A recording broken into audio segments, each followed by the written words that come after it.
Global supply chains are going to be much more fragmented than what they have been in the last 2 decades. The benefits which we have all seen might have to be tweaked and might have to be adapted. I think it's not only the recent changes when many countries are becoming inward looking and they are moving from country first to country only kind of decision making process, and also looking at trade in a very, very different way.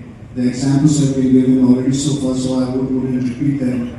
But the examples were already seen, and the supply chains were disrupted and did not remain resilient from the point of view where there was not possibility to sail the goods through some of the geographies, and this already had resulted into all our supply chain experts looking at alternate strategies. Part of the alternate partnership between OEMs and the suppliers, which have always been strong, have to get even stronger to be able to overcome these challenges better. And what is it that we can do to make it even more resilient? Thank you very much. Thanks and good afternoon, everyone. Really happy to be part of this session today. It's a time for the industry, for the entire ecosystem to work towards this direction.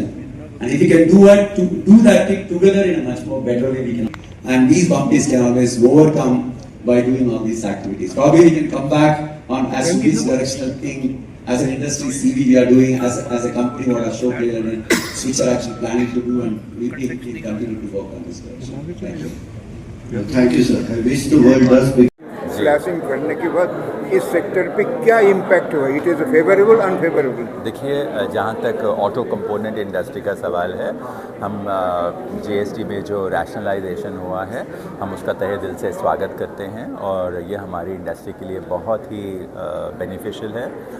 जो auto component industry है, हमारे दो slabs थे GST के, एक था 18% और एक था 28%, 28%। तो अब जो है सब कुछ रैशनलाइज होके 18% हो गया है और ये हमारी इंडस्ट्री के लिए बहुत फ़ायदेमंद है, इसलिए क्योंकि हमारे एक तो हम गाड़ी बनाने वालों को सप्लाई करते हैं, जहाँ पे ये पूरा का पूरा क्रेडिट में निकलता था, और जो दूसरी बात है वो हमारा एक आफ्टर मार्केट होता है, जो service repair and service industry होती है, वहाँ पे कई खुदरा बाज़ार में ये बिकता था, हमारे कंपोनेंट्स बिकते थे। तो वहाँ पे जहाँ पे 28% का दर था, ऐसे कंपोनेंट्स के ऊपर काफ़ी सारा काउंटरफीटिंग या नकली माल आता था, क्योंकि लोग इतना हाई टैक्स देना नहीं चाहते थे। अब जो जीएसटी में जैसे कि रेट दर कम होकर 28 से 18 हो गया है, उसकी वजह से अब जो है रुझान जो है वो जेन्युइन पार्ट्स की तरफ हो जाएगा और इसमें कई सारे सेफ्टी पार्ट्स भी आते हैं,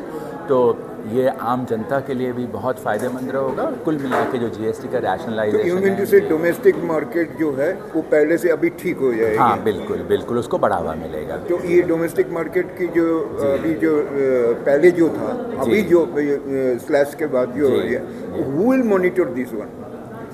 देखिए, जो हम गाड़ी वालों को दे रहे थे वो तो प्रॉपर बिल्कुल ऑर्गेनाइज सेक्टर के अंदर आता है, उसमें कोई रेवेन्यू का लीकेज नहीं था।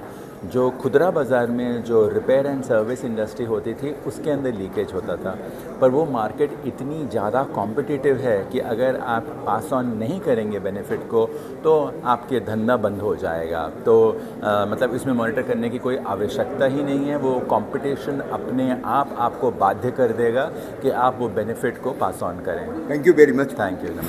This whole tariff has been a bit of a setback for us. Not from the perspective of the fact that the tariffs have come, but it's more than us, it's what has happened to the customers. Because when you pick up an automotive product, validation and other things takes 1 to 2 years. So customers are actually very confused because they started with us and now they have changed their supply chain. And more than us, I think they're very confused. It's just not India. Tariffs are now there for almost every country, so the supply chain, customers in the supply chain are very, very concerned about it. So it's a short-term issue, but I think they realize that there's not too many options. they're working out between us and think how do we overcome this. 50% tariff definitely is a big ask. It's not easy for any customer to do it. So we might have to have some short-term challenges that we might definitely face. But I think the long-term intent is very clear because it's not just about what's happening in the US. The same customers are coming into India and they want to set up more facilities in India to meet the demand, right? And once we supply here, then we become automatically more often. So it's just that exports will slightly shift to the domestic, and I think it will go back as soon as things settle because I don't think it is sustainable. For example, the US economy has come down in terms of heavy trucks where we supply. That demand has come down. That's going to impact the economy itself, right? So I think these are going to be challenging times. I would think of this like more as a speed breaker in the journey, and I think we should overcome it. In terms of, let's say, the revenues or profits that the company has acquired, let's say, within the last month, do you have any numbers or statistics? Normally numbers are not seen on a monthly basis, right? Better not to look at it from a monthly basis. Both top line and bottom line are going to get impacted by this because we have to work closer with the customers and manage the situation. We want to keep this from a longer term perspective. So that's going to stay that way. So definitely there's going to be an impact. We don't know what that impact is. 50% means they're not meeting the bias, provided they have a choice. If they have another choice, they'll probably go to it.